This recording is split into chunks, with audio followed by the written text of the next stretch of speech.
আসসালামু আলাইকুম রহমতুল্লাহ। প্রিয় দর্শক, মুফতি আমির হামজা সাহেবকে বাংলাদেশে জামাত ইসলামের পক্ষ থেকে কুষ্টিয়ার ৩ নম্বর আসনে এমপি প্রার্থী হিসেবে নমিনি দেওয়ার পর থেকে আমরা সোশ্যাল মিডিয়ায় দেখতে পাচ্ছি কিছু মুসলিমদের মধ্যে কিছু লোক আছে, কতিপয় মানে 0.5% এরকমের, তারা মুফতি আমির হামজাকে নিয়ে সমালোচনা করতেছে। তো তাদের উদ্দেশ্যে বলতে চাই, মাথায় রাখবেন, মুফতি আমির হামজা কিন্তু ইসলামের জন্য, দিনের জন্য, জামাত ইসলামের জন্য অনেক ত্যাগ স্বীকার করেছে। এই যে তিনি 3 বছর যে কারাগারে ছিলেন, এটা জামাত ইসলাম করার কারণেই এবং জামাত ত্যাগ দেওয়ার কারণেই। এবং বাংলাদেশে যত আলেমুলামা আছে তাদের মধ্যে আল্লামা দেলোয়ার হোসেন সাঈদীর পরে যদি এই কোরআনে ময়দানে জামাত ইসলামের কর্মী তৈরি থেকে শুরু করে ইসলামী আন্দোলন বোঝানোর ক্ষেত্রে যদি কোনো আলেম ভূমিকা পালন করে আল্লামা দেলোয়ার হোসেন সাঈদীর পরে, সে হচ্ছে মুফতি আমির হামজা। মুফতি আমির হামজার ওয়াজ শুনেই কিন্তু, তাফসীর শুনেই কিন্তু আমি ইসলামী আন্দোলন বুঝেছি, শিখেছি আলহামদুলিল্লাহ।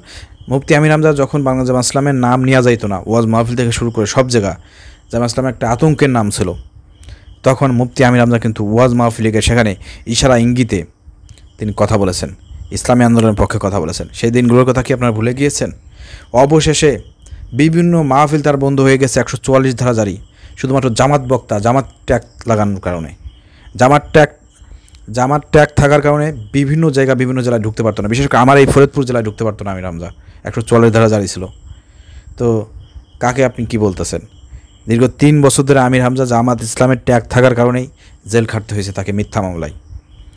আর তাকে জামাত ইসলাম নমিনি দেবে না তো কাকে দেবে বলেন আমাকে? এই মুফতি আমির হামজাকে নমিনি দেওয়ার কারণে সবাই খুশি হয়েছে, আলেমুলামা থেকে শুরু করে তার এলাকার লোকজন সবাই খুশি হয়েছে যে একজন যোগ্য প্রার্থীকে, জামাত ইসলাম তো সবসময় যোগ্য প্রার্থীদেরকেই দিয়ে থাকে, কিন্তু মুফতি আমির হামজাকে নমিনি করা একটা যুগান্তরী পদক্ষেপ। আমি মনে করি যে মিজানুর রহমান আজহারীকেও দেওয়া প্রয়োজন, সাথে সাথে বাংলাদেশে আরও যারা উল্লেখযোগ্য জনপ্রিয় আলেমুলামা যারা আছেন, দেশের জনগণ কিন্তু আলেমুলামাদের উপর খুব রাখে, ভরসা রাখে, তাদের পিছনে ছোটে, তাদেরকে ভোট দিতে চায়, তাদেরকে ক্ষমতায় দেখতে চায়। সেই জায়গা থেকে বাংলাদেশে আলেমুলামাদেরকে প্রাধান্য দেওয়া দরকার।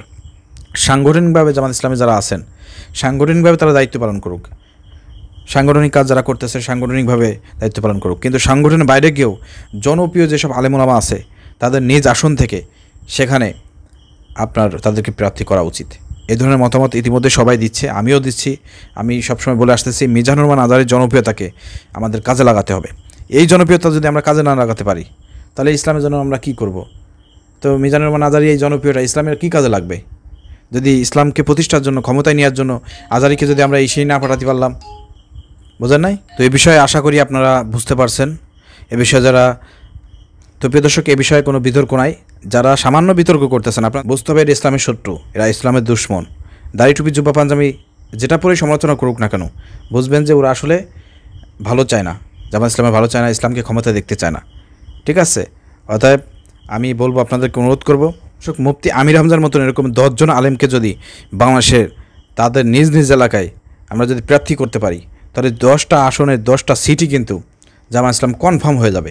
কারণ আলেমুলামাদের পিছনে দেশের মানুষ হলো সবচাইতে বেশি ঝোঁক আছে এবং তারা ছুটবে। সেই জায়গা থেকে আলেমুলামাদেরকে প্রাধান্য দেওয়া দরকার। আপনারা কি মনে করেন? একটু কমেন্ট করে জানাবেন, ভিডিও শেয়ার করে দেবেন। আসসালামু আলাইকুম আ রহমতুল্লাহি ওয়া বারাকাতুহু।